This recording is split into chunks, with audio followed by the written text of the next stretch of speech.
A joint investigative team comprising of the Ethics and Anti-Corruption Commission and the Directorate of Criminal Investigations, which has been probing the 2.7 billion shilling Kenya Ports Authority scandal, is now moving investigations to the Kisumu Port. The rehabilitation of the lakeside port was questionably inflated by more than 700 million shillings. Seth Olale reports that the anti-graft watchdogs have docked in Kisumu.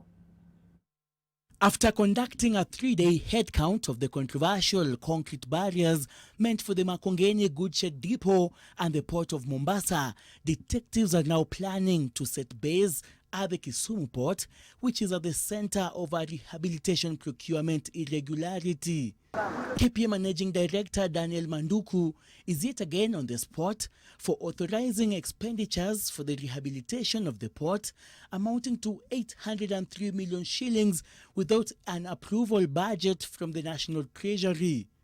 A letter from the Treasury Principal Secretary Julius Muya, dated November 22, 2019, describes the entire procurement as unprocedural.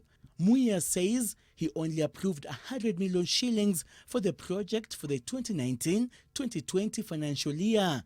Investigations indicate that, despite being aware that only 100 million shillings was available for the Kisumu repair works, the MD irregularly approved the inflated expenditures. Sources privy to the details of the probe say Manduku had told investigators that he had received a State House directive to fast-track the Kisumu works. But the Treasury PS blames the KPA management. The PS argues that the state agency should have sought approval if the total contract price exceeded 25%, in compliance with Section 139 of Public Procurement and Disposal Act 2015.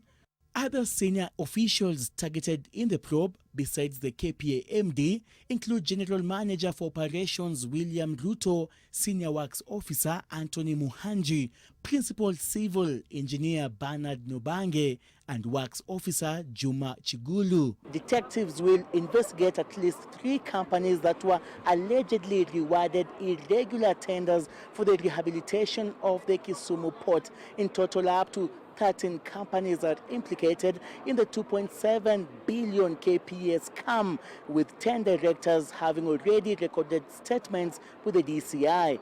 Seth Olale, NTV, Nairobi.